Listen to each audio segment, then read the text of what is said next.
Boa noite aos brasileiros e aos portugueses. Nós vamos começar as conversas desta semana com um assunto que não é nada agradável, e eu no meio aí de duas profissionais altamente competentes, e uma delas, que além da experiência como psicóloga, tem uma experiência também no meio circense, né? E eu vou até explicar por que é que nós estamos abordando esse tema hoje. Então, primeiramente, eu gostaria de dar as boas-vindas à doutora Silvia Silva, uma alegria estar com você em mais um programa, e queria dar as boas-vindas à nossa convidada, que é a Silvana Machado.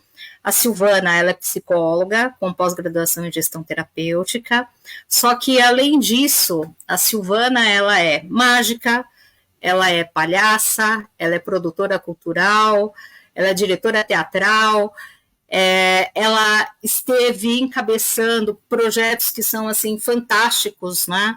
Um deles é o Circo na Praça, aqui em São Paulo, que o objetivo era levar o circo para várias regiões aqui de São Paulo, para que as pessoas pudessem assistir de forma gratuita, porque uma vez por semana esses eventos são realizados numa praça, né? Então, determinados dias da semana, sempre tem um grupo de artistas ali que se encontram para fazer as apresentações e treinar juntos, e alguns talentos acabaram saindo também desse movimento, não é, Silvana? Ela pode falar um pouquinho depois.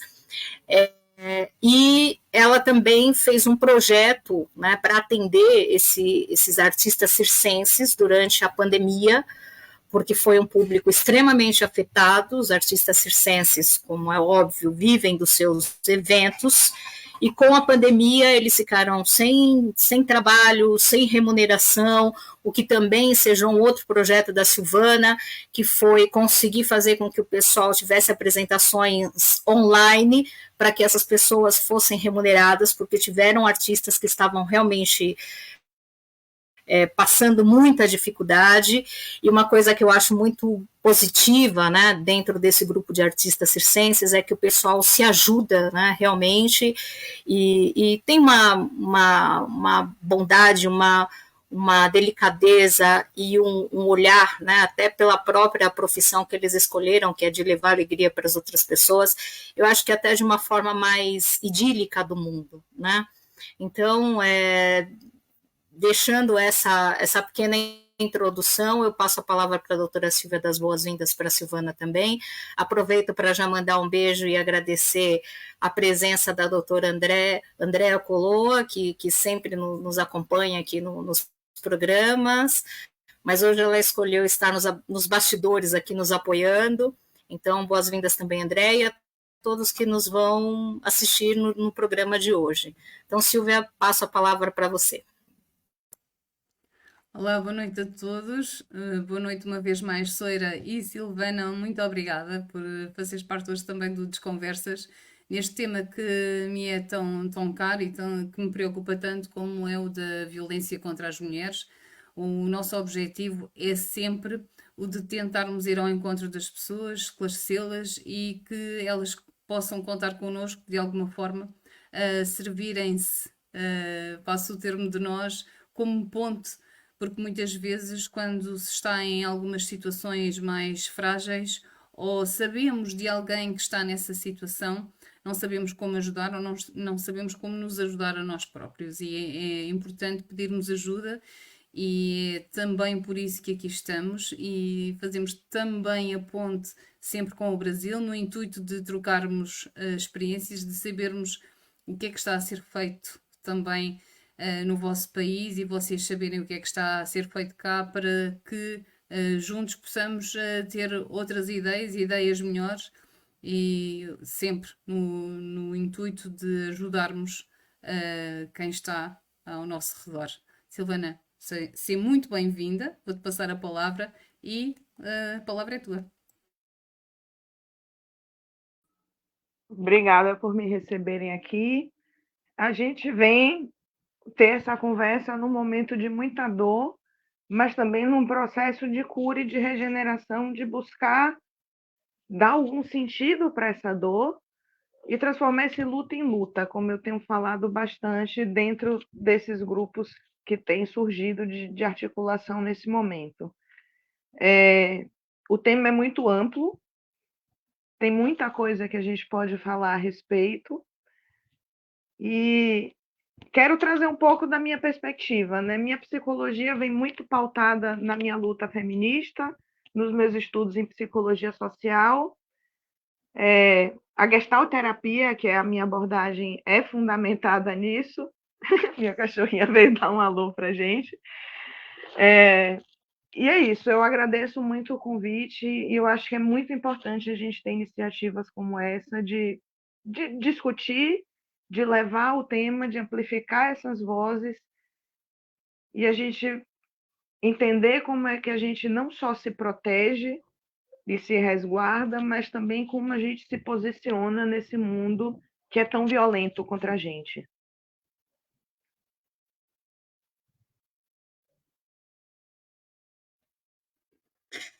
Bom, então, assim, só para situar, né, o contexto que nós estamos abordando aqui, semana passada, os dias passados, foi um momento de muita dor aqui para nós, porque, ao mesmo tempo de dor e de vergonha, porque uma mulher venezuelana foi morta no nosso país, no momento em que ela estava se dirigindo para visitar a mãe dela e passar o Natal com a família dela. E foi uma morte com requintes de crueldade e assim, mexeu muito com todo mundo. As pessoas com quem eu conversei de uma forma geral, isso foi unânime, né? Perdemos sono, houveram pessoas que passaram mal a ponto de parar no hospital, enfim. E obviamente que existem aquelas pessoas que querem diminuir a nossa forma de sentir, não é? E pode falar, bom, isso é mimimi, mas assim, a Julieta, eu acho que ela foi a cereja do bolo, sabe? É aquela coisa assim, nós acabamos o ano com uma coisa assim que foi muito brutal. E por que eu digo que ela foi a cereja do bolo? Porque durante o ano inteiro, todos os dias, nós ouvimos notícias de crianças, de meninas, de adolescentes e de mulheres vítimas de algum tipo de violência física. Eu não vou entrar nem no assédio moral, nem no assédio sexual, que tem a sua carga de violência, mas eu quero entrar nas coisas que são graves, que foi o motivo da nossa conversa na última semana, eu com a doutora Silvia, com a Silvana e com outras mulheres. Nós vamos entrar na questão daquilo que realmente está gerando uma violência física e que, assim, assustadoramente tem aumentado o número de feminicídios aqui no Brasil. Um pouco antes dessa situação da Julieta, nós tivemos um outro caso bárbaro também, de um homem que estava trabalhando numa construção ao lado de uma casa, que entrou na casa de uma família e violentou e matou uma mãe e 3 meninas, né? Uma adolescente, outra pré-adolescente e uma criança. Então, quer dizer, o pai saiu para trabalhar, quando ele voltar para casa, ele não vai ter mais a família que ele julgou deixar ali em segurança. Então, antes que entre nesses discursos de que, usando o caso da Julieta, era uma mulher que viajava sozinha, nós temos aí os extremos de mulheres que estavam aparentemente protegidas dentro da sua própria casa. Então, a situação em que nós estamos hoje é extremamente grave, né? Conversando com outras mulheres que estão à frente de movimentos de proteção e de eliminação de violência contra mulheres, a sensação que eu tenho das nossas conversas é que elas estão se sentindo frustradas, porque é muito difícil entender por que é que tantas ações, tantas caminhadas, tantos movimentos para tentar criar uma conscientização parecem não estar surtindo nenhum efeito. E aí me veio a lembrança essa semana, semana passada, de algo que na ocasião eu não compreendi muito bem quando eu comecei a entender por que meu pai, desde muito pequena, começou a ensinar a mim e a minha irmã coisas como defesa pessoal, ainda que ele fizesse aquilo de forma lúdica, né, para não nos criar com essa sensação de medo. Por que meu pai quis que duas meninas começassem logo cedo a aprender formas de se defender, né? Então, hoje eu entendo, naquela época, talvez pensasse, até quando eu tive uma compreensão maior, que isso fosse uma coisa um pouco absurda, mas hoje eu vejo que a visão que um homem, tá, meu pai, tinha do mundo era que ele tinha que, de alguma forma, ensinar as filhas a se protegerem. Porque ele falava, eu não sei quanto tempo eu tenho de vida, vocês precisam estar aí preparadas porque vocês vão enfrentar. Mas eu acho que em nenhum momento passou pela cabeça de nenhuma de nós que nós estaríamos vivendo o que nós estamos vivendo hoje. Principalmente ver que o nosso país, o Brasil, é classificado como o segundo pior lugar do mundo para uma mulher que queira viajar sozinha. Então, com essas explicações e que, de fato, é algo que me perturba muito em todos os aspectos, né, mental, espiritual, enfim, eu vou passar a palavra para a Silvia e eu vou querer também depois ouvir a Silvana. Eu sei que é muito difícil para nós, Silvana, né? Porque eu falo isso para nós porque meu irmão é um artista circense. Então eu conheço algumas das amigas dele e assim, é dificílimo, né? Como a Silvana, por exemplo, meu irmão que fez essa ponte entre nós e em outras ocasiões. Mas é muito difícil para mim pensar que todos os dias, uma menina que simplesmente vai buscar o irmão na escola, e eu estou dizendo de um caso recente, ela desapareça a 2 quadras da casa dela, a mãe achando que tem a segurança de mandar a filha com 12, 13 anos buscar o irmão na escola, e a filha simplesmente desaparecer e aparecer morta alguns dias depois. Então, nós temos que falar sobre isso, porque eu, sinceramente, eu não sei onde é que nós vamos parar. Bom, Sara, eu estava a ouvir-te falar e efetivamente é com tristeza que vejo que Portugal também, na nossa dimensão, como é óbvio, não é? Mas também tem um feminicídio crescente e, portanto, é algo que efetivamente preocupa a todos.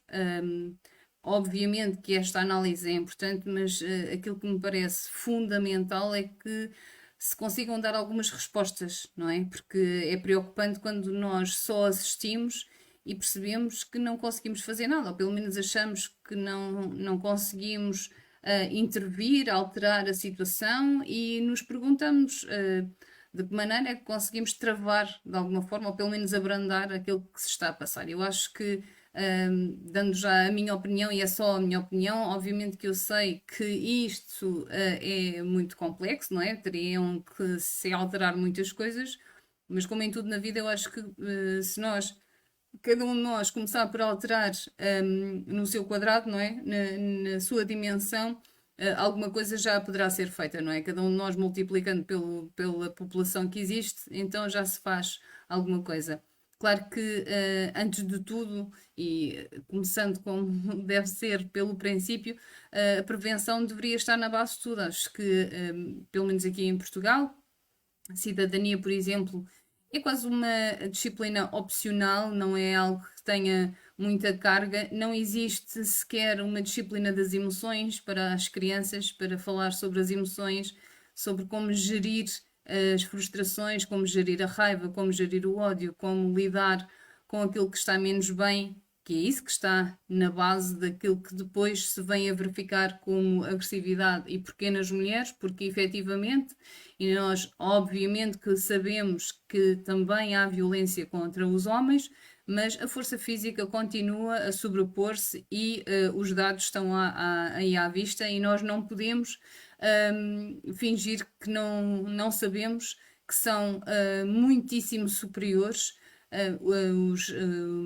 os homicídios em mulheres do que nos homens. E, portanto, isto tem que vir de trás, tem que vir de uma população que seja educada e estas disciplinas de que estou a falar não podem sequer ser opcionais, não é? Porque me parece que sem escamotear de maneira nenhuma, sem desvalorizar uma matemática ou uma geografia, mas não me parece que isso vá desencadear na violência contra alguém, sabermos um bocadinho mais ou um bocadinho menos sobre isso, mas o facto de não nos conhecermos, não sabermos lidar connosco próprios e com aquilo que estamos a sentir, isso sim, se for num crescendo, vai desencadear naquilo que nós vemos todos os dias. Ou seja, começando por aí, há que haver prevenção, há que haver educação. Nós podemos sempre delegar a nossa responsabilidade e achar que essa educação deveria ser dada pelos pais e deveria, mas nós somos sociedade, não é? Uma criança é educada não só pelos pais, mas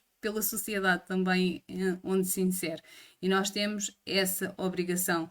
E depois, passando já um bocadinho para o fim, e já debateremos mais sobre isso, parece-me que, como em tudo na vida, nós damos a dimensão das coisas consoante as consequências que nós temos, e não me parece, pelo menos em Portugal, eu falo obviamente da minha realidade, que me é mais próxima, não me parece que as consequências que um agressor tem, que um homicida tem, pelo menos em Portugal, sejam suficientes, não é? É quase como se o crime compensasse. Enquanto o crime compensar, com certeza que vão haver muitas mais. Já não é muito fácil nós lidarmos com os impulsos quando não são trabalhados, são pessoas impulsivas, são pessoas impetuosas, são pessoas frustradas, são com certeza absoluta perturbadas mentalmente.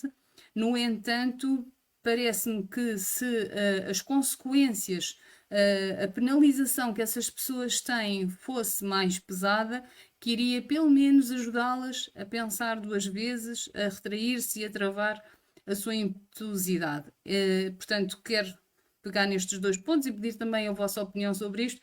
Por um lado, a prevenção, por outro lado, a consequência nos agressores. Silvana, tua opinião, por favor. Bom, quando a gente pensa em um caso como o da Julieta Hernández, tem uma coisa que a gente não pode desconsiderar em hipótese alguma. Uma situação dessa acontecer com um homem seria absolutamente impensável. E não é simplesmente por uma sobreposição física. No caso dela, enfim, as pessoas podem pesquisar os detalhes do caso. Eu não vou levantar tanto aqui agora, até porque para mim ainda é muito sensível, né? Eu não era próxima de Julieta, mas eu a conheci de vista nos eventos, e eu mesma sou uma artista circense, viajante, viajei muito sozinha, me vi em várias situações de risco, e para mim isso fica muito claro. Isso só aconteceu porque ela é uma mulher. Se fosse uma situação contrária, de um homem dormindo, ser abordado com uma faca e ser violentado dessa maneira, de uma forma fisiológica não seria impossível acontecer, mas sociologicamente é absolutamente impensável. Isso só acontece porque ela é mulher. E quando a gente fala desse tipo de crime, quando a gente fala de violência sexual, e a psicologia já vem estudando isso há muito tempo, não é sobre desejo, é sobre poder. É sobre a imposição da vontade. A gente percebe, os homens odeiam mulheres livres, odeiam mulheres fortes. E isso precisa ser suprimido pelo patriarcado. E aí a gente tem que pensar numa questão estrutural. A gente fica muito horrorizada quando a violência parte para o físico, chega ao extremo do feminicídio, mas essas violências diárias que as mulheres sofrem são a base do problema, que é um problema que é estrutural, onde a opinião de uma mulher é menos relevante que a de um homem, onde a vida de uma mulher vale menos que a de um homem. Então, como é que a gente desconstrói essa estrutura? Como é que a gente age nisso? Se a gente fala em punição, a gente pune um caso específico, mas e o todo? E o contexto? Né? Como é que a gente muda essa estrutura? É uma coisa que eu me pergunto diariamente. Uma das respostas que eu consegui encontrar nesses debates e pesquisas e discussões e estudos e tudo mais é de que não adianta pedir para os homens parem de nos matar, eles não vão parar, porque para eles não é interessante. Para eles não é interessante abrir mão do privilégio, né?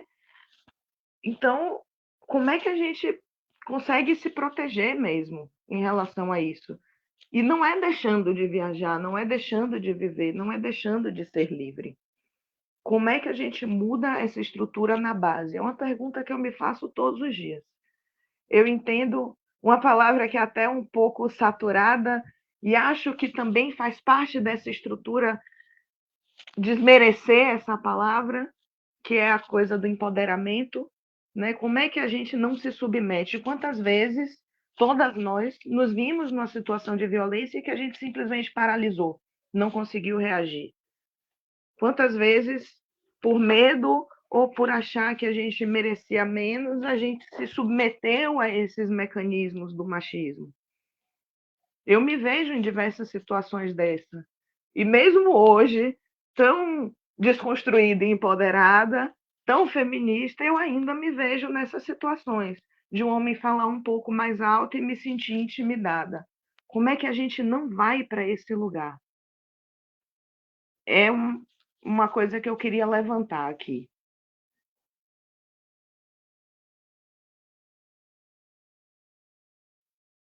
Silvana, essa coisa que você colocou do poder me lembrou duas situações, né?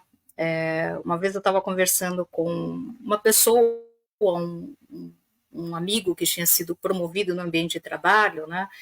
E eu, assim, eu não me envolvo em determinadas coisas, mas eu fiquei sabendo depois que houve uma disputa muito forte ali entre algumas pessoas para atingir, para ocupar um cargo que só ele efetivamente estava qualificado para aquilo.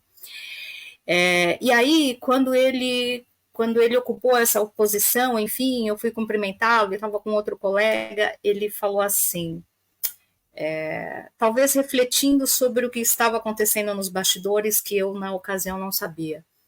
Ele falou, curioso, né? As pessoas, elas não querem o dinheiro ou o status. Cada dia que passa, eu chego mais à conclusão de que o ser humano quer o poder. Mas não é o poder sobre si mesmo, né, que é esse conceito do empoderamento, eu acho que é esse conceito de você ter domínio próprio, né, e ser uma pessoa, conseguir ser uma pessoa de uma peça só, ser quem você é. Mas a questão do poder que ele enxergava era sobre a vida do outro, né? Então, o indivíduo quer poder não para que ele possa exercer ali funções próprias e salutares do poder, mas é simplesmente para ter domínio sobre a vida de outras pessoas. E aquilo me fez refletir na época. E aí, quando você fala dessa coisa da violência física como uma forma de poder, se você for voltar na história e estudar por que, que os povos que eram conquistados sofriam violência sexual, porque era a primeira. Você tinha violência ali das batalhas do campo de batalha, né, que eram mortas as pessoas ali, mas quando esses invasores chegavam no território que eles queriam, a primeira coisa que eles faziam era exatamente violentar sexualmente todas as pessoas ali, né? Homens, mulheres, crianças, por quê? Porque a violência sexual, né, era a forma onde eles exerciam ali o domínio. Então, pode parecer uma coisa surreal, mas a história está aí. Isso é uma coisa que eu estou inventando, isso é uma coisa que eu li, né?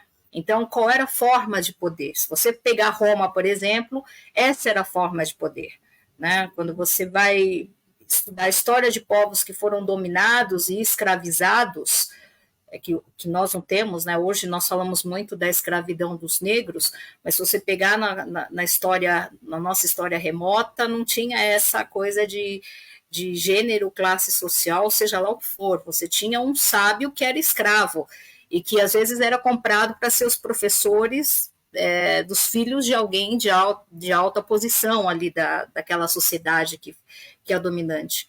Então, essa coisa da violência física, a violência sexual, ela é realmente usada como uma forma de poder sobre o outro.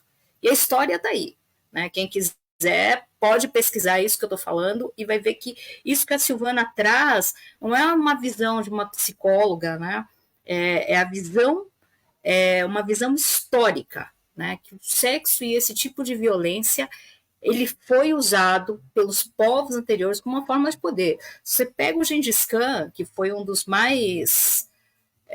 um dos conquistadores mais conhecidos, né, tanto pela quantidade de quilômetros de reino que ele conquistou, mas pela quantidade de filhos que ele gerou, ele chegava nos locais e ele realmente violentava as mulheres para quê? Para assegurar que a semente dele, que as crianças que fossem nascer, fossem seus herdeiros. Né?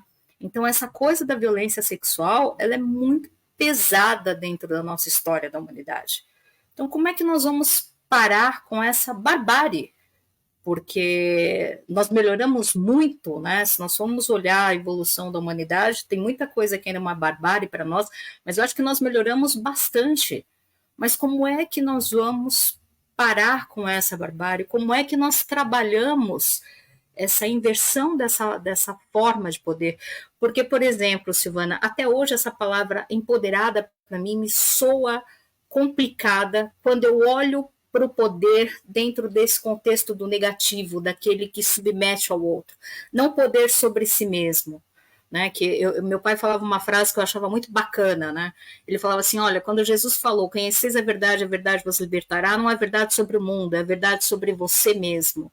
Então, quando você conhece a verdade sobre você mesmo, eu acho que você adquire esse poder, porque aí você não fica mais vulnerável à posição dos outros, e você consegue identificar suas forças e suas fragilidades.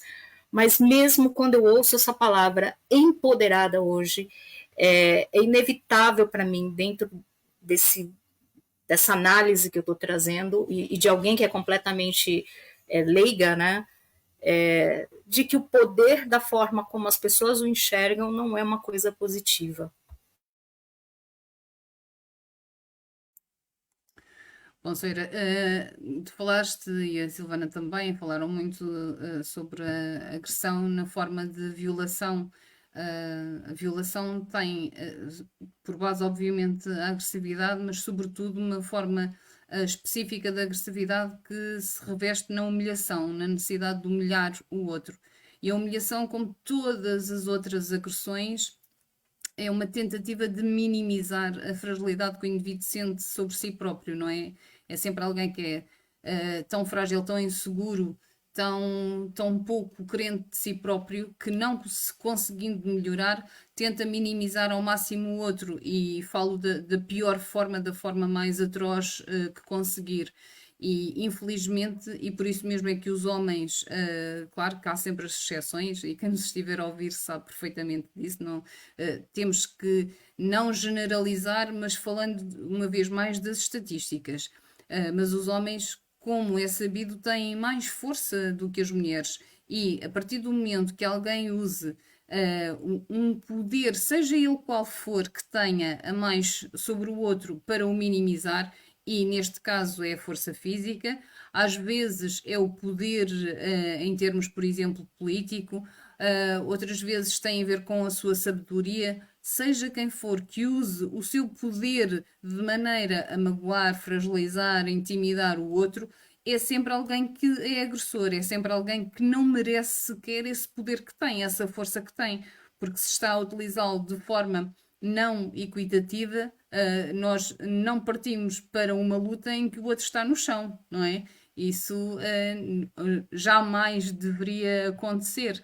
E, portanto, começamos já por aí, em termos dessa agressividade que se reveste sobretudo na humilhação, e nós percebermos, é difícil entender que alguém que é agressor não tem assim tanto poder. O único poder que ele tem é só a sua força, que é muita, que obviamente que pode matar a outra pessoa, mas no fundo é só aquilo que essa pessoa tem, porque não tem mais nada, e sente e sabe que não tem mais nada, que é só a sua única arma, porque essa pessoa também sabe que provavelmente, se não for dessa forma, se não for a obrigar, se não for a forçar, se não for a bater, se não for a intimidar, não terá ninguém em seu redor, e portanto é disso que se serve.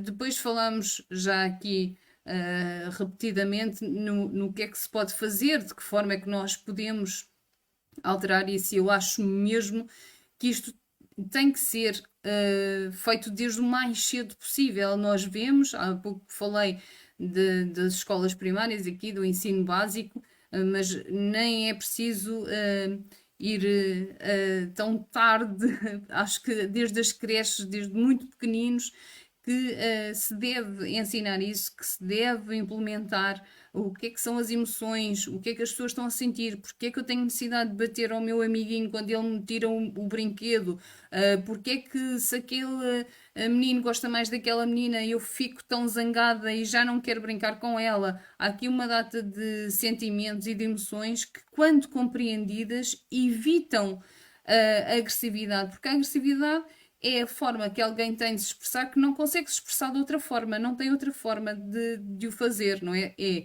como se costuma dizer, deitar cá para fora aquilo que se tem cá dentro. E se nós não tivermos cá mais nada dentro, se nem sequer soubermos porque é que nos estamos a sentir assim, obviamente que vai sair qualquer coisa de menos bom, não é? Porque nós não conseguimos filtrar, não conseguimos analisar, não conseguimos decidir o que é que queremos fazer com aquele sentimento que estamos a ter. E isto vai nos levar até ao resto da nossa vida se em nenhum momento do nosso percurso alguém me explicar que aquilo que eu estou a sentir significa isto ou aquilo e que vem desta situação ou daquela e que tem por base uma determinada educação, não haver vinculação, não ter sido suficientemente amada ou compreendida ou atendida, o que quer que seja. Nós vemos depois, e não me querendo alongar muito para vos dar a palavra, depois, já em termos mais práticos, porque quando falamos em feminicídio, quase sempre estamos a falar de companheiros, ou seja, de relações amorosas, a maior parte, não quer dizer que sejam todas, mas a maior parte, e portanto temos que nos focar aí, temos que perceber qual é a qualidade, a saúde das relações. E as relações começam muito cedo, quando nós vemos que as crianças começam-se a relacionar em termos de amizade, mas depois os primeiros relacionamentos começam ali 12, 13, 14 anos e nós vemos, e volto a falar da realidade portuguesa, os namoros já com violência, não é? Já com agressividade, já com intimidação, já com chantagem.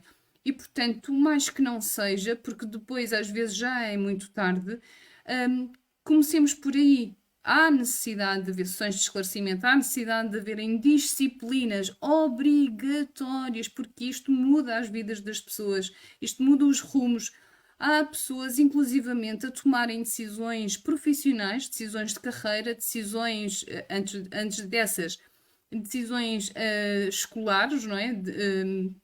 Académicas, por causa do namorado, não é? Porque querem continuar ao pé dele, porque não querem deixá-lo, porque se deixarem vai acontecer alguma coisa, ou vai terminar a relação, ou são intimidadas de alguma forma, e acabam por condicionar toda a sua vida, porque se estão a tomar decisões de vida, quando estamos a falar em decisões académicas e decisões de carreira, nós estamos a falar de decisões de vida já por causa de agressão no namoro, porque todas estas questões que falei, as chantagens, intimidação, quer que seja, a privação de alguma coisa, a obrigação e depois, claro que também muitas vezes já a violência física, para além desta psicológica, começam já aqui, começam já no namoro e, portanto, há que intervir o mais rapidamente possível. Nós sabemos que, para além disso, estamos a perder bastante controle daquilo que é passado, sobretudo aos nossos jovens, por via das redes sociais e, portanto,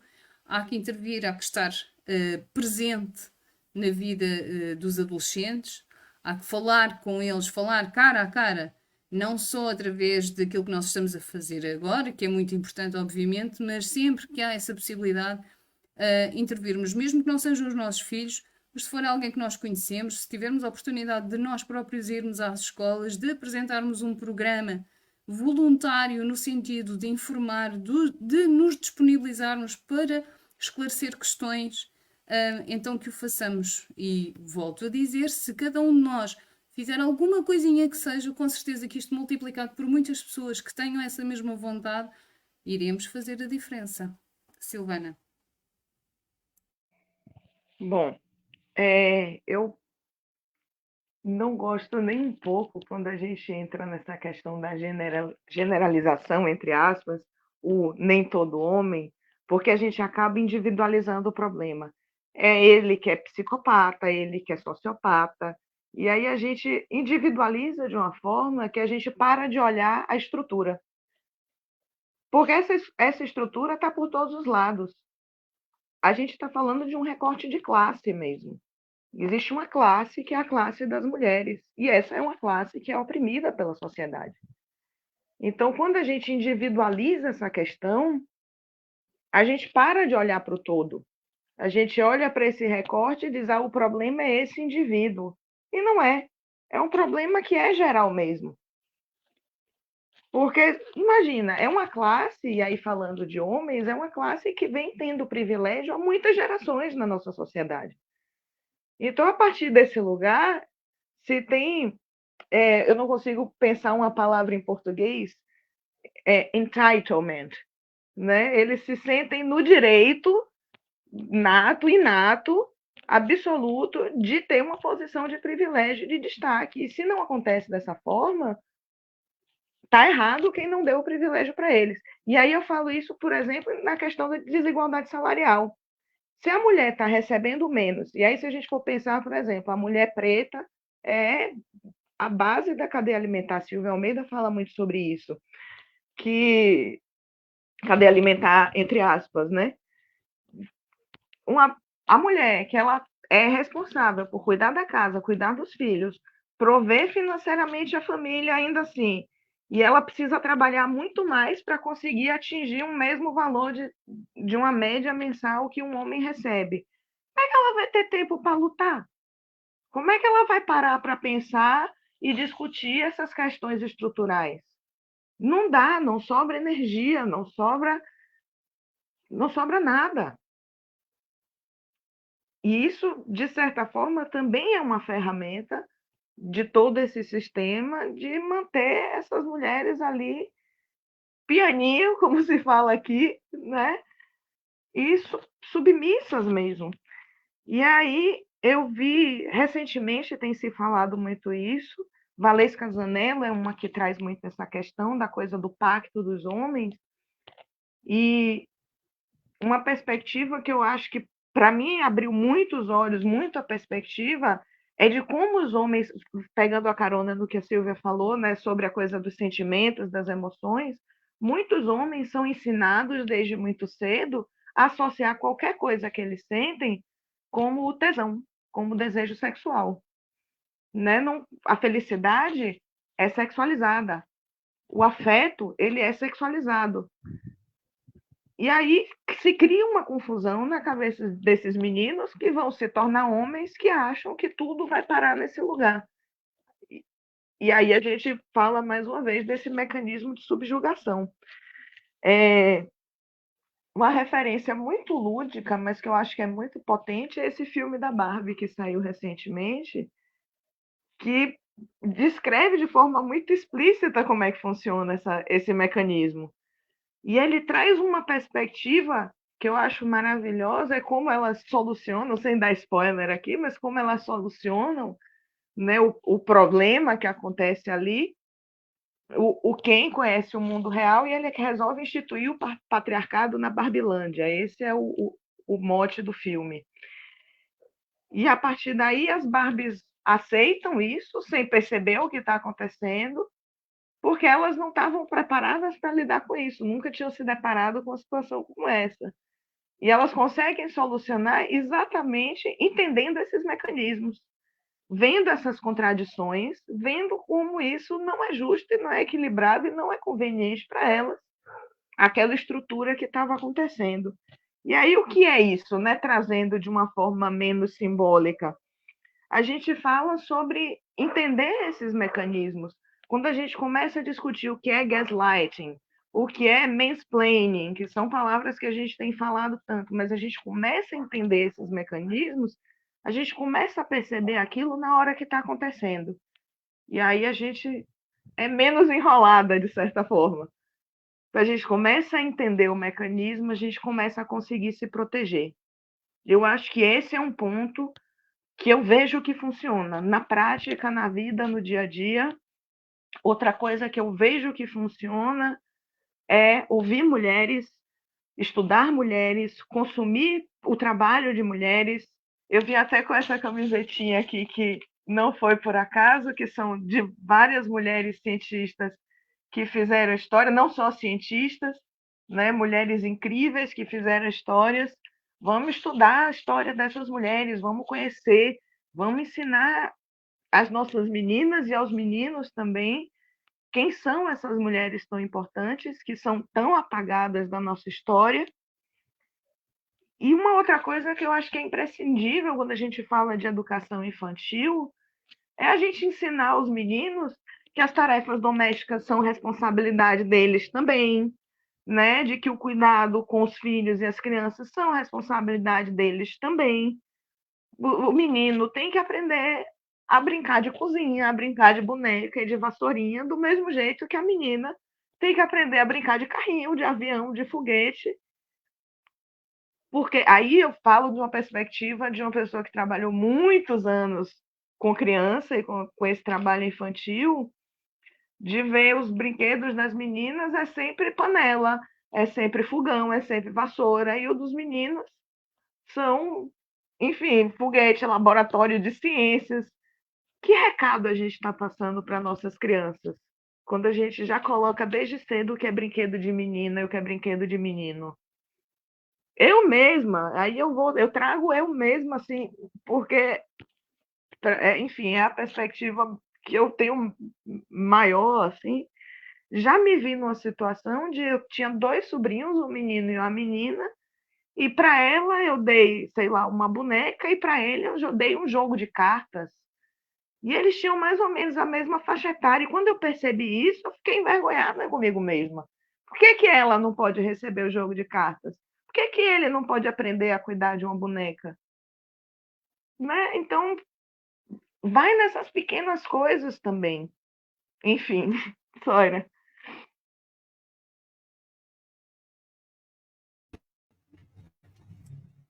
Eu fiquei pensando enquanto vocês estavam falando, e aí eu lembro de uma coisa.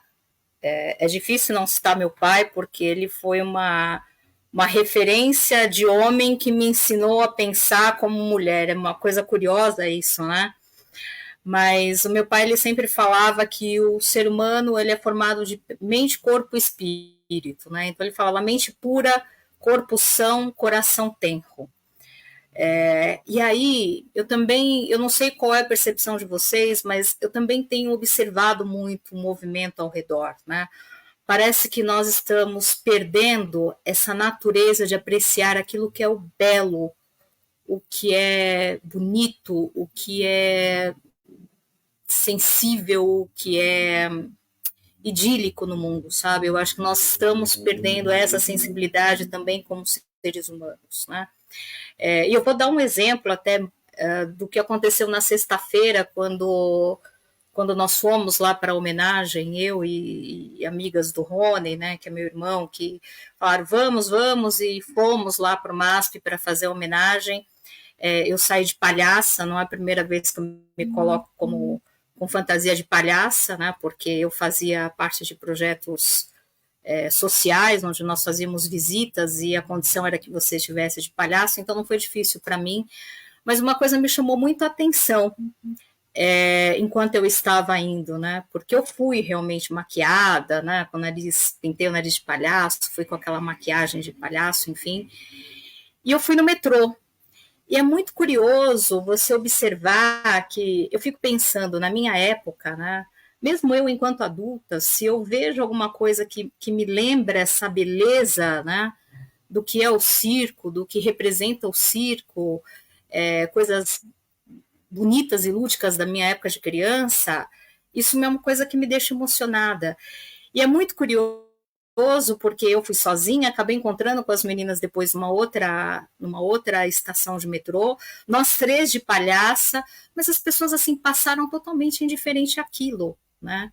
Então, quer dizer, um palhaço não representa nem mais aquilo que representava para mim quando eu era criança ou até mesmo eu adulta, porque até hoje, se eu vejo um palhaço, eu me sinto assim, sabe? Quando eu vou nas apresentações do meu irmão ou dos amigos dele, quando nós temos essa oportunidade, eu sento ali e aquilo para mim é um mundo mágico, né? Com 52 anos eu ainda tenho essa percepção dessa mágica. E eu percebi a insensibilidade das pessoas em relação a isso. E aí outra coisa, quando nós falamos de filosofia, né, parece que a filosofia é estudar grandes nomes e tal, enfim, e não é. A filosofia é um convite à reflexão, e a Silvana, ela traz essa coisa que eu acho que são não só das mulheres, pela falta de tempo, pelo acúmulo de funções, enfim, mas eu acho que mesmo a banalidade dos nossos tempos líquidos, né, essa coisa de relações líquidas, de tudo muito rápido, muito... Como é que você reflete dentro dessa rapidez, dentro dessa velocidade que tudo tem que ter?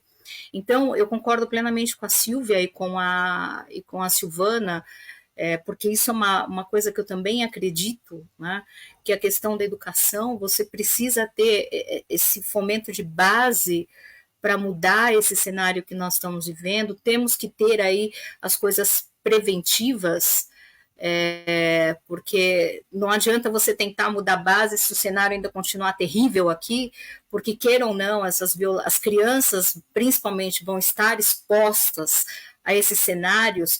E aí quando eu digo crianças, são meninos e meninas, porque quando nós falamos desse exercício de poder, lembre que a violência é sempre contra alguém que é mais frágil. E aí, nesse ponto, eu coloco as crianças e mesmo os nossos adolescentes que estão sendo vítimas de violência sexual em lugares em que eles deveriam ser protegidos. Você vê histórias de que as crianças estão sendo violentadas dentro dos seus próprios lares, por amigos da família, enfim, eu não quero entrar no mérito porque a coisa é muito pesada. Eu acho que nós temos aí filmes que vão desde os Sons da Liberdade, que trata da questão de tráfico de crianças, mas é só você abrir o noticiário do dia a dia, você vai ver que os locais onde essas crianças, e aí eu digo meninos e meninas, porque os meninos também são muito vítimas de violência sexual, os adolescentes também, independente do gênero, são vítimas de violência, assim. Então, eu acho que nós deveríamos estar olhando para esse contexto, mas eu também penso que essa nossa sociedade líquida está nos tirando a nossa humanidade, né? Um dia eu estava conversando com uma pessoa e ela falando de sororidade, eu falei, olha, se nós pensássemos em amar a humanidade, todas as outras áreas seriam desnecessárias. Mas enquanto nós não aprendemos a amar a humanidade, talvez essas reflexões de pequenos grupos, elas sejam necessárias. Mas eu acho que nós chegamos num patamar que não dá mais para colocar coisa debaixo do tapete, porque as pessoas também se colocam numa condição como se isso fosse uma realidade distante delas, e não é. E não é. Você que tem uma filha, você tem um filho pequeno, adolescente, você que tem uma mãe, uma irmã, uma amiga, alguém que é valioso para você, todas essas pessoas estão em risco. Nós temos, hoje, por exemplo, eu vi a notícia de um empresário, o cenário do crime indica isso, quem descobriu os corpos foi um funcionário, que descobriu um empresário de 52 anos que matou a companheira de 25 anos. Ao que tudo indica, né? O cenário ali indica que foi um feminicídio seguido de um suicídio. Então, assim, até quando? Quantas mais? E quando eu digo quantas mais, não é só as meninas ou as adolescentes, eu digo os meninos, os adolescentes, porque esses meninos também vão crescer, esses meninos que também sofrem violência, também vão crescer com problemas. Talvez também desenvolvam essa forma de entender que uma violência sexual é uma forma de manifestar poder, porque eles também foram vítimas. Agora, eu acho que nós precisamos começar a nos repensar como sociedade. Como é que está esse nosso equilíbrio de mente, corpo e espírito? Principalmente da nossa mente, porque a nossa mente cria as nossas loucuras, cria as nossas ilusões, cria as nossas fantasias. Vigiar, né? A coisa do vigiar e orar é isso. É você vigiar os teus pensamentos e orar, essa coisa de meditar e refletir, entender qual é a origem daquilo e trabalhar nessas questões. Só que nós não estamos mais nos preocupando com isso. O que é a filosofia, se não você refletir sobre a vida? É impossível você querer olhar tudo isso que é trazido. A Silvana até fez um comentário, né? Ela assistiu o programa da Rose e da Marta, né? Da Rose do Brasil e da Marta de Portugal, que estão fazendo aquelas ações para dirimir a violência contra as mulheres, e ela falou, Soira, como é que uma coisa tão importante como essa só tem 20 visualizações? Eu falei, bom, eu não sei, talvez as pessoas estejam interessadas em outras coisas. Nós precisamos parar para refletir seriamente sobre isso, porque a coisa não está distante, não está distante. Não é a Julieta que é uma terceira. Veja que assim, a Julieta, ela é próxima de muitas pessoas, né? Ela é próxima de muitas pessoas, mesmo quem não tinha um contato com ela íntimo, próximo, enfim, em algum momento teve contato com ela. Então, quer dizer, a Silvana teve essa oportunidade de estar em eventos com ela. Então, não é uma realidade distante, é uma realidade próxima. Nós não podemos mais levar as coisas da forma como elas estão sendo levadas e achar que isso não é o meu problema, achar que eu tenho que manter o meu dinheiro, tenho que trabalhar para ter novos carros, novas casas e por aí afora, sem levar em conta que o que é essencial não é nada disso. É só pegar as últimas palavras do Steve Jobs. Eu tenho certeza que ele trocaria tudo o que ele realizou para ter uma vida com um perfil diferente daquela que ele teve. Então, nós estamos falando de educação, sim, mas eu acho que, acima de qualquer coisa, eu acho que nós precisamos nos reumanizar. Nós estamos voltando até aquela mentalidade barbárie de normalizar coisas que não poderiam ser normalizadas. Normalizar, isso que a Silvana trouxe logo no começo e que a Silvia já falou em outros programas, normalizar as pequenas agressões do dia a dia, normalizar as pequenas coisas, porque assim, e Silvana e Silvia podem falar com muito mais propriedade, mas uma figura de um abusador, ele vai escalando, né? Como a Silvia falou no namoro, ele vai escalando, um dia ele vira e fala assim, eu não quero que você fale com aquela sua amiga, eu não quero que você saia para fazer compras com a sua família, porque tem pessoas que conseguem afastar a pessoa até da família.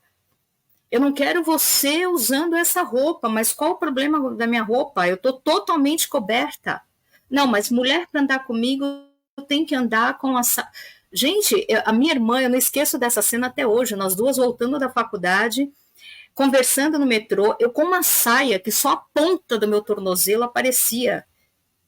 Minha mãe até falava que eu parecia um urubu quando eu colocava aquela roupa, porque era um blazer preto folgado, uma saia comprida folgada, que só aparecia o tornozelo. Eu conversando com a minha irmã, e minha irmã é muito, assim, ela é muito divertida, e eu sou direta, mas a minha irmã é muito mais direta ainda. Nós estávamos conversando, de repente a minha irmã parou, olhou para mim, olhou para trás, e ela desatou a rir. Eu falei, mas o que está acontecendo? Aí eu olhei para trás, gente, sério, é uma coisa absurda. Tinha um fulano atrás de mim, olhando fixamente pro meu pedaço de perna. Gente, era praticamente meu tornozelo que estava aparecendo ali. Fixamente. Aí ela virou e falou assim, nossa, nós duas muito jovens. Eu entrei na faculdade com 17 anos, então, sei lá, eu e minha irmã devemos ter na época 20 e 18 anos, alguma coisa assim. E o cara fixado num pedaço de tornozelo, gente. Então não é a roupa. Porque mais coberta do que eu estava, só se eu acho que nem a minha tia freira usa uma roupa tão comprida como a que eu estava usando. Entendeu? Então, assim, e olha que minha tia freira também já comentou uma vez que ela levou olhadas para as pernas dela. Uma freira, gente. O pessoal consegue ter desejos sexuais e olhar com olhares libidinosos para uma freira. Então, assim, qual é o negócio? Qual é a discussão? sabe? Vamos falar da Julieta que está viajando sozinha, a mulher com as 3 filhas dentro de casa. Qual foi a provocação que elas fizeram? Então, assim, não dá mais para levar as coisas dessa maneira. E eu volto no ponto, eu acho que nós precisamos nos humanizar. Quando você vê 3 mulheres vestidas de palhaça no metrô, como da cidade de São Paulo, e as pessoas simplesmente olham aquilo como se fosse nada, você vê o nível de desumanização que nós chegamos. Sabe? Então, eu acho que nós precisamos começar a voltar a olhar para as coisas belas e bonitas dessa vida. E aí, assim, a arte, por exemplo, é um dos principais caminhos. Voltar a apreciar músicas bonitas, voltar a visitar um museu para se deliciar diante de um quadro. Gente, quem matou a Julieta fez, por uma das coisas que eu vi, eu não fui depois confirmar se é verdade ou não, mas a Julieta fez brincadeiras para as crianças, filhas daquele casal, que mais tarde foi lá e agrediu. Teve uma história assim que parece que ela até chegou a brincar com as crianças, alguém fez um comentário, eu não sei se é fato, mas de qualquer forma é uma mulher que representa alegria.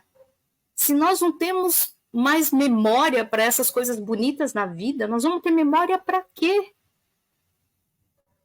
Sabe? Então, eu não sei como é que você, Silvia e Silvana, enxergam isso, mas eu, particularmente, eu vejo a nossa sociedade aplaudindo cada vez mais, normalizando, não vou dizer nem aplaudindo, mas normalizando cada vez mais atitudes ruins que não deveriam ser normalizadas, tratando com indiferença coisas que não deveriam ser vistas com indiferença e perdendo essa capacidade de apreciar o que é belo, o que é bom da vida e principalmente, como a Silvana e a Silvia colocaram, perdendo essa capacidade de refletir.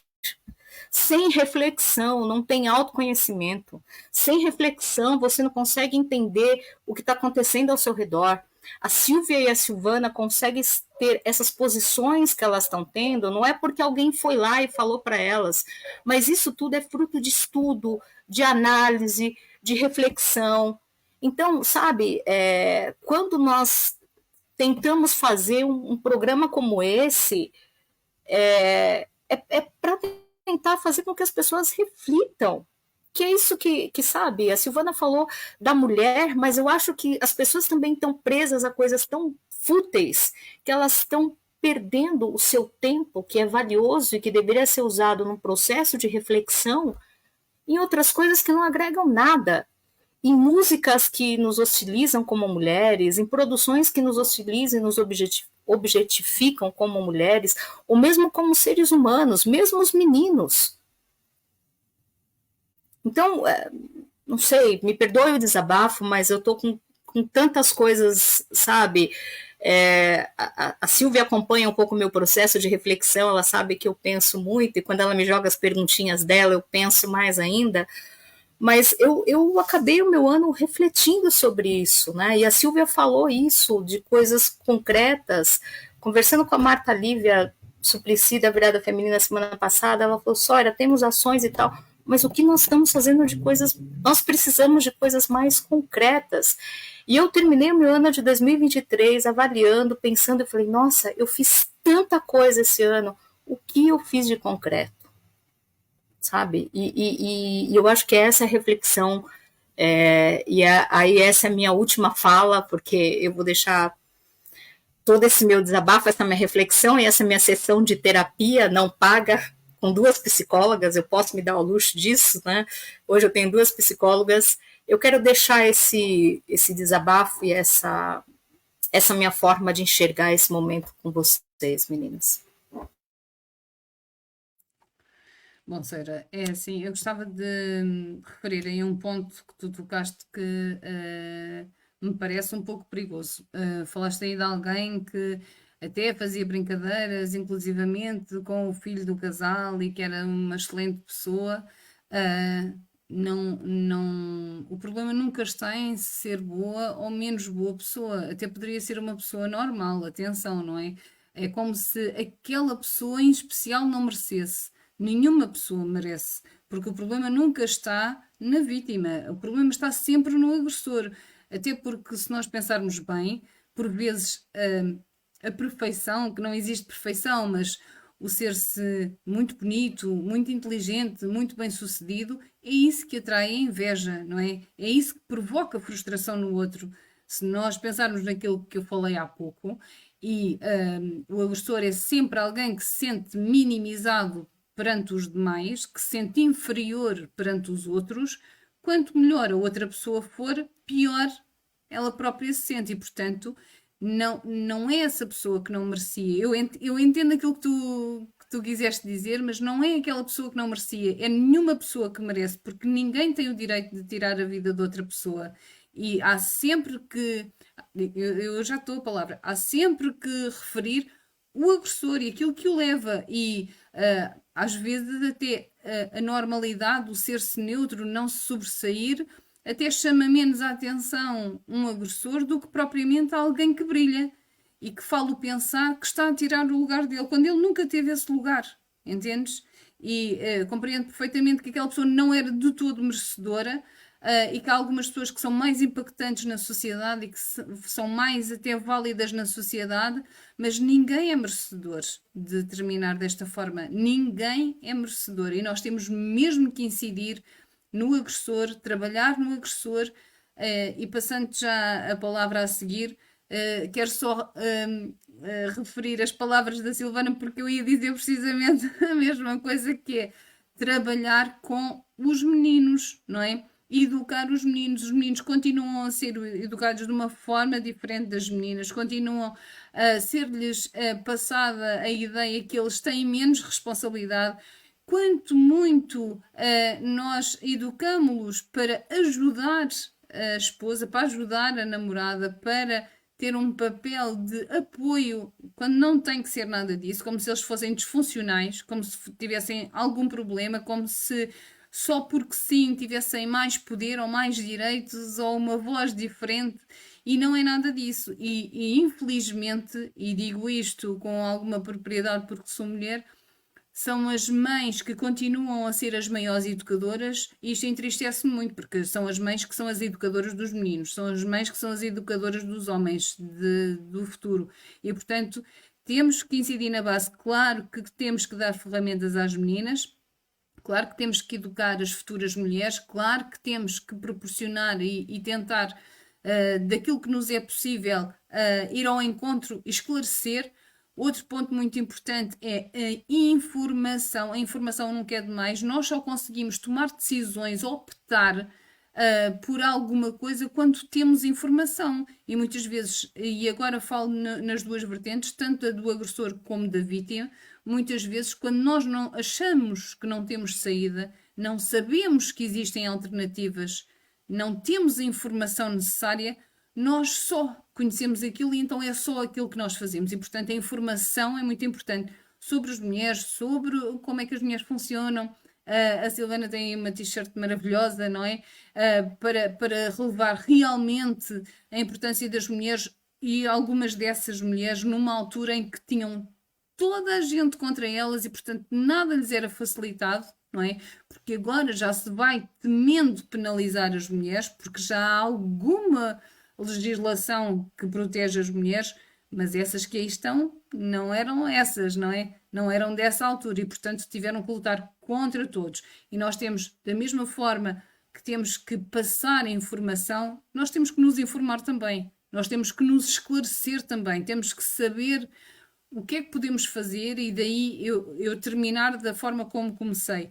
Se nós podemos fazer alguma coisa de útil, é proporcionar às pessoas que, através daquilo que nós fazemos aqui, fiquem também mais esclarecidas e que possam ver em nós uma fonte de informação e de esclarecimento naquilo que for necessário. Nós não sabemos tudo de forma nenhuma, mas teremos todo o interesse e todo o empenho em ajudá-las e em nos informar e ir ao encontro das necessidades, seja da pessoa em si, se ela necessitar, seja de alguém que sabe que está a passar por uma situação de fragilidade, seja vítima de agressão, e portanto nós estaremos aqui para ajudar com certeza. Soira, passo a palavra e desde já vou-me despedir. Uma boa noite para todos. Eu só quero fazer um adendo a isso que você falou. Eu não disse que uma merecia, a outra não. A Silvana, talvez ela entenda o meu ponto, mas é que quando você fala que uma mulher sozinha se aventura a fazer uma viagem, né, ela foi procurar aquele risco, né? E aí o meu comentário foi, bom, mas se aquela mulher foi procurar risco, por que aquela que estava protegida dentro de casa também sofreu uma violência de uma pessoa externa totalmente estranha que se achou no direito de entrar naquela casa e cometer aquela barbárie com a mãe e com 3 filhas. Então, para ficar claro que não é roupa, que não é, sabe, assim, eu acho que vários desses paradigmas eles precisam ser quebrados. E coisas que são usadas, e foi o que eu coloquei logo no começo, para invalidar aquela situação, como se, mas foi buscar uma situação de risco. Gente, eu voltando meia-noite da faculdade, qual é a situação de risco que eu estou de forma propositada me colocando, sabe? Por que eu fui procurar aquilo? O que eu fui procurar? Uma pessoa que está trabalhando, que está buscando crescer, se desenvolver, o que essa pessoa está procurando? Uma menina que vai buscar um irmão na escola, qual é o risco que ela está se colocando, qual é a situação de risco que ela está se colocando ali? Então é tudo uma forma de invalidar e talvez até diminuir a gravidade da situação. Então, é nesse sentido, Silvia, que eu quis colocar. Não é que uma mereça, eu quis dizer assim, não importa qual é a situação, não importa qual a alegação que você queira colocar, porque nenhuma daquelas, nem a que se propôs a viajar sozinha, que é um direito. Aqui no Brasil, nós temos, são cláusulas pétreas, né? Ou seja, é imutável. Eu tenho o direito de ir e vir, isso me é assegurado pela Constituição. Então, a Carta Magna, a lei maior do nosso país, nos assegura o direito de ir e vir. E não é o direito de ir e vir para homens, é o meu direito de ir e vir a qualquer momento, de sair da casa de uma família, de um amigo, de parentes, enfim, de sair de uma festa e poder chegar da faculdade, chegar tranquilo em casa, sem temer o trajeto.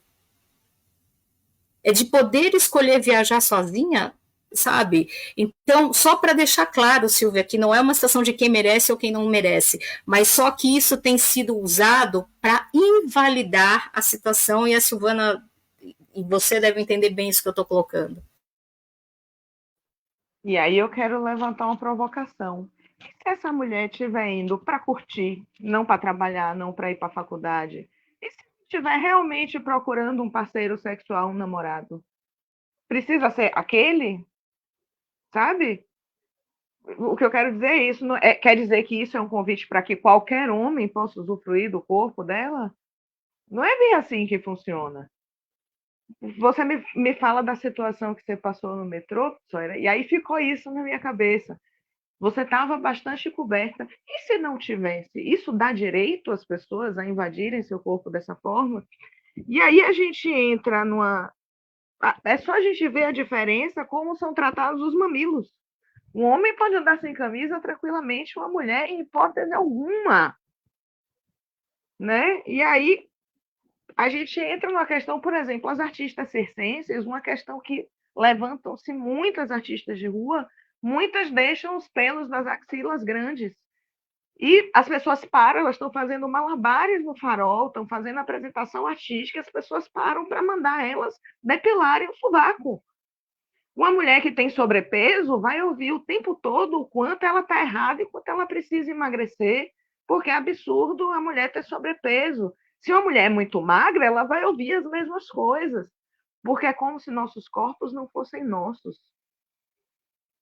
Como se nós não fôssemos donas de nós mesmas.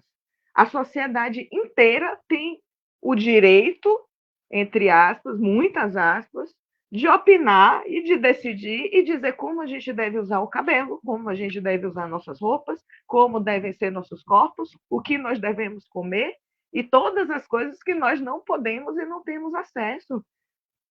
Eu acho que é muito importante a gente pensar nisso também. A gente fala de uma perspectiva psicológica sobre a socialização na primeira infância como definidora de caráter e de personalidade. sabe? A gente constrói a nossa personalidade muito, e isso foi levantado por diversas linhas diferentes da psicologia, das consequências dessa socialização na primeira infância nessa formação. Então, se a gente, desde pequena, pequena, muito pequena, é ensinada que tem que sentar de perna fechada, que tem que sorrir, que não pode ser antipática, que não pode dizer não, que tem que aceitar por educação, o que é que isso faz na gente? A gente cresce achando que a gente tem que sorrir. A gente cresce preocupada se a gente está sentada de maneira apropriada. A gente é ensinada isso desde cedo. A gente é treinada para o cuidado, para cuidar do outro, enquanto o homem é treinado para ser cuidado, é ensinado a ser cuidado. O que é que isso faz com a gente como sociedade? Eu fui anotando as coisas aqui para não perder. Você, Soira, perdão, trouxe uma questão de um caso do empresário, né, que teve um feminicídio, possivelmente, seguido de suicídio. E aí o que me ocorreu foi que não dá nem para saber de que caso você está falando, porque são muitos. Se a gente abrir o noticiário agora, a gente vê dezenas. Foi hoje? Pois é, aconteceu mais um hoje. Mas se abrir o noticiário, a gente tem dezenas, não dá nem para saber que caso específico é esse. Isso é desesperador, é desesperador. A gente vive nessa rotina tão louca que não dá tempo para a gente refletir. A gente fala da questão dos vídeos, né, que eu comentei que era absurdo um vídeo como aquele só ter 20 visualizações. Talvez as pessoas não estejam interessadas, talvez, mas talvez as pessoas nem saibam que essa discussão está acontecendo, porque aí entra uma outra questão. Para o algoritmo não é interessante. Discutir violência contra a mulher não é rentável, não vende produto. E aí a gente entra no assunto, a gente está discutindo regulamentação de mídia, vamos falar disso também na hora de regulamentar as mídias? Né? Que tipo de conteúdo é filtrado ou não, porque o que é que a gente pode ou não discutir na internet, porque se a gente traz um tema, uma pauta como essa, esse conteúdo vai ser escondido embaixo de 7 chaves, num porão com um tigre bravo na porta, para não deixar ninguém entrar para ver. Muita coisa. Aí eu quero aproveitar que a gente falou disso, só para um comentáriozinho sobre o caso da Julieta, especificamente, essa situação das crianças, eu até me movimentei aqui no momento, existe um pouco uma distorção no que está sendo noticiado sobre esse caso, né? Surge essa história de que ela foi, ajudou as crianças, deu leite para elas, e isso já traz um teor de fantasia num caso que é extremamente brutal, grave, sério e que não é poético, não é bonito em nenhum aspecto. Ela estava numa pousada, ela pagou por uma hospedagem e foi dormir. Não tem, não tem poesia nenhuma nisso. Não tem nada de bonito nessa história. A vida dela, a trajetória dela, o trabalho que ela construiu é muito lindo, é muito poético e muito bonito. Mas esse final não tem nada de romantizável. O que a gente pode fazer é seguir além disso, né? É no pós-morte dela e no nosso trabalho, não deixar que isso vire só mais uma estatística, porque são muitas estatísticas. Tem uma frase que eu gosto muito, que é assim, é de um livro Desventuras em Série, é um livro infanto-juvenil que fala: ninguém é inteiramente bom ou inteiramente mal. Somos todos como saladas do chefe, com coisas boas e ruins, picadas e misturadas, marinadas num molho de confusão e conflito. E fala muito sobre isso. A gente tem um lado que também não é... Ninguém é perfeito. E não tem por que a gente ser perfeito. Mas isso, como disse a Silvia, não faz com que a gente mereça ser agredida, violentada, morta. A gente não precisa, e aí volta para a questão da socialização, a gente não precisa ser perfeita para merecer viver. A gente é. E a gente tem direito de estar aqui, como todos os outros. Todo mundo nasceu pelado igual. Uma coisa que é muito importante tocar nesse ponto milhares de vezes. Quem agride é o agressor. A única forma de acabar com a agressão é que os agressores não agridam. E aí rola pela internet. Recentemente eu até compartilhei um fio que teve no Twitter, eu botei no meu Instagram também, sobre o manual de como sobreviver à violência sexual. Fala sobre a roupa. Se você é um agressor, use uma roupa que diga eu sou um agressor, para a gente saber que você é um agressor. Não sou eu que tenho que usar uma roupa que me cubra mais. Senão as mulheres que usam jihad com o corpo todo coberto não seriam violentadas o tempo todo. A freira não seria assediada, violentada, porque não é esse o ponto. Se eu estou andando sozinha à noite na rua, não sou eu que estou errado em andar sozinha na rua, seja para ir para o trabalho, ou para a faculdade, ou para uma festa, ou para onde for. É o agressor que não tem que agredir. Não adianta, porque se eu estiver em casa, eu corro o risco de ser agredida da mesma forma como foi trazido tantas vezes aqui. Então, várias coisas meio soltas, né, que eu falei agora, mas que estão completamente interligadas. E aí, para encerrar essa fala minha, e agradeço muito o convite para estar aqui e poder falar sobre essas coisas, porque foi uma sessão de terapia para você, Soira, mas para mim também, né? Mesmo sendo psicóloga, eu tenho essas dores comigo, eu estou extremamente machucada com esse caso, porque ativa gatilhos de vários momentos da minha vida, como artista circense, mas antes de tudo como mulher, como menina, criança, de ouvir coisa na rua que é impensável que seria dito para uma criança, sabe? De ser chamada de gostosa com 8, 9 anos de idade, sabe? Esse tipo de coisa, e que todas nós já passamos por isso. E aí, o que eu quero dizer com isso tudo e finalizar essa minha fala é de que não dá mais.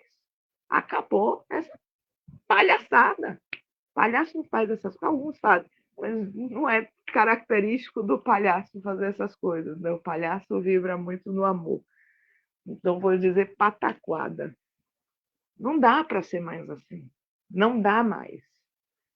Então, vamos ouvir mulheres, vamos consumir mulheres, vamos fortalecer mulheres, vamos trocar enquanto mulheres, vamos nos juntar como mulheres e vamos educar nossos homens e cobrar que eles eduquem também. Porque o cara faz uma piadinha machista e o outro, por mais legal, bonzinho, maravilhoso que seja, dá risada da piadinha e corrobora. Porque um faz uma piada sobre temas, sei lá, fala sobre pedofilia e o outro não tem coragem de chegar e dizer, ô, brother, você está falando uma coisa que não é legal. Então é isso que a gente tem que cobrar. Quando a gente fala contra essa história do nem todo homem, é sobre isso também. Quando a gente fala dessas estruturas dos homens que se protegem, a gente está falando sobre isso também. E eu acho que cabe a gente cobrar deles, sim, que cobrem dos seus. Eduquem seus machos. É o que eu gostaria de dizer aqui. E aí a gente tem que educar os nossos também. Não aceitar. Não aceitar em hipótese alguma ser diminuída. Às vezes vai ser difícil. Às vezes a gente não vai conseguir, a gente vai se sentir intimidada. Mas a gente se perdoa, a gente respira fundo e aprende para na próxima evitar. Acho que é isso.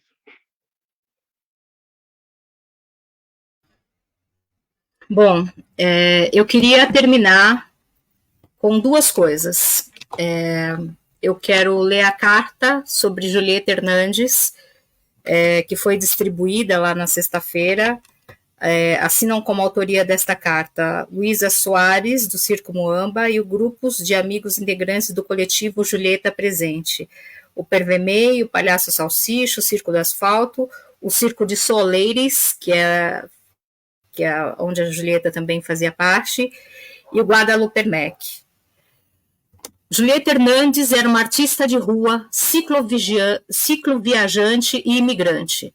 É fundamental que comecemos esta carta assim, porque são estes os lugares de atuação, fala e luta em que orbitavam a existência dela. Eram seus espaços de enfrentamento, na sutileza do seu doce devir, ao sistema capitalista, patriarcal e opressor. Uma forma peculiar e especial de se posicionar e agir. Julieta era venezuelana, ativista do uso da bicicleta, mulher com projeto solo independente de democratização e descentralização das práticas sociais e culturais, palhaça, escritora, bonequeira. Era veterinária, protetora dos bichos em seus caminhos, estudante do teatro, entusiasta e pesquisadora do teatro do oprimido. Julieta era e sempre será uma das maiores referências de militância artística, humana, social e interdisciplinar do nosso continente, que o nosso continente pôde contemplar. Era uma cicloviajante experiente, com 4 anos de contínua movimentação articulada em redes de apoio, responsável e cuidadosa ao extremo pela parte que lhe cabia. Na verdade, Julieta fazia muito além do que precisava. Era um exemplo vivaz para toda a comunidade de artistas de rua nômades que tece esta grande rede. Tão marginalizada, estigmatizada e incompreendida. Julieta estava na rua, fazendo arte, e você pode ter dado as costas a ela em algum cruzamento por aí. Julieta era imigrante. Fazia pouco das fronteiras desnecessárias, as que partem ao meio povo oprimido, que nos colocam uns contra os outros. Julieta respeitava com nobreza as fronteiras que cuidavam das comunidades, do saber tradicional, do tesouro contido no cotidiano das matas, florestas, rios e vilarejos. Julieta entendia e se relacionava com esse debate lugar de atuação como poucos. Era uma mulher que ousou fazer seu caminho por conta própria. Por mais que se articulasse em diversas redes, tinha um ímpeto solitário, fazia uso do direito de ser por inteira, de ter a individualidade perpassada por suas emoções e experiências. Seu lugar de criação e vivência de mundo era particular e sagrado. Era uma mulher corajosa, com os pés fincados na realidade, e não é aceitável qualquer outra maneira de vê-la.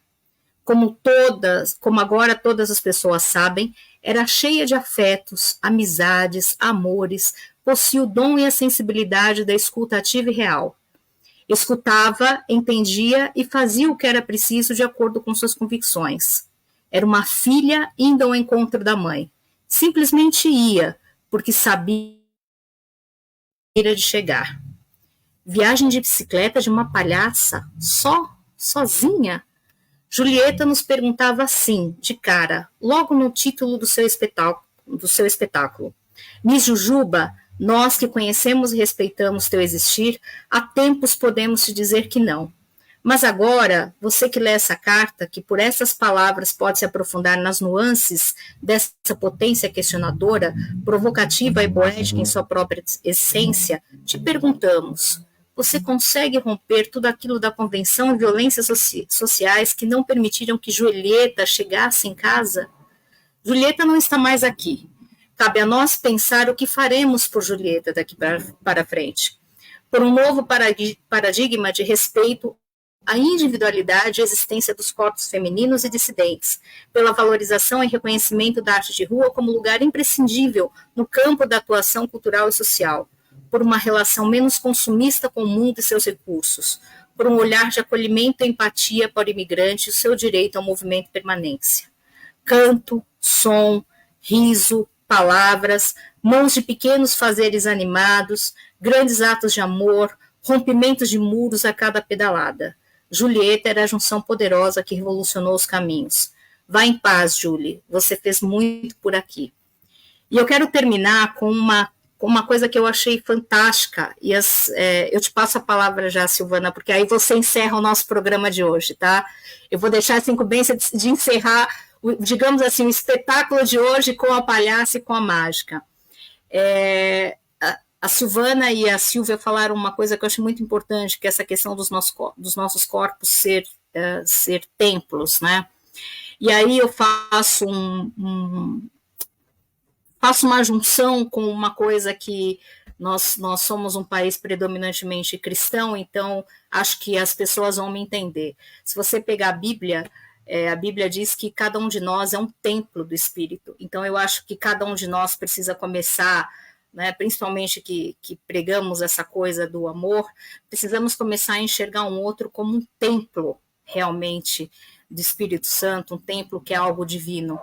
E eu não sei de quem é essa frase, porque eu achei sem querer na internet, de quem foram essas falas, mas eu achei fantástico. E eu vou ler aqui, tá?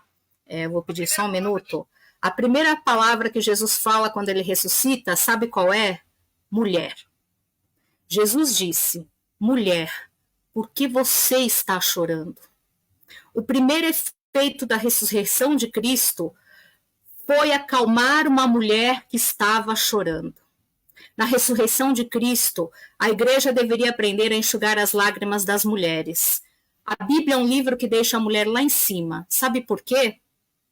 Porque Deus sabe que só existem dois tipos de mulheres: aquelas que são fortes e aquelas que ainda não descobriram sua força. Então, eu deixo aí, como minhas palavras finais, essas reflexões, né? Se Deus nos dá esse direito de termos corpos como os templos, se a primeira pessoa a quem Jesus se refere quando ele ressuscita é uma mulher que chora, porque ele entende que cabe a nós, como sociedade, como igreja, seja lá como for, enxugar as lágrimas das mulheres, então, qual é o argumento? Silvana, eu deixo com você hoje, então, para encerrar, deixo um abraço a todos que nos ouviram e, mais uma vez, o agradecimento, tá? Então, Silvana, as palavras finais são suas. Tem uma inconsistência nas informações que foram divulgadas. Muitos veículos falaram isso, que Julieta fazia parte da companhia Circo de Soleides, e não Soleides. Porém, isso não é verdade. Julieta era uma artista solo. Ela colaborou com o Circo de Soleides, ela colaborou com a Cia Pé Vermelho, mas ela trabalhava sozinha. E por que essa informação é tão importante? Porque o espetáculo dela falava exatamente sobre isso. Sobre ela como uma artista solo, uma mulher que viaja sozinha, cicloviajante, há mais de 5 anos só no Brasil, e que dirá no resto do mundo, para outros lugares onde ela passou, né? Ela vinha trabalhando em vários lugares e o espetáculo dela era sobre o fato de ela, mesmo sendo uma artista solo, nunca estar só. Falando sobre essa rede de cuidado, de acolhimento, de amor, de alegria, tanto entre os artistas circenses como com o próprio público. Como o público também funcionava como uma rede para ela. E aproveitando, né,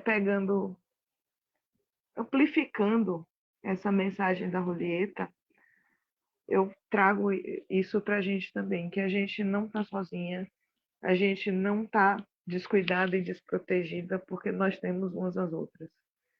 E é isso, é na rede que a gente se fortalece, é trabalhando juntas, como diz o ditado, uma andorinha só não faz verão, mas juntas nós somos muito potentes.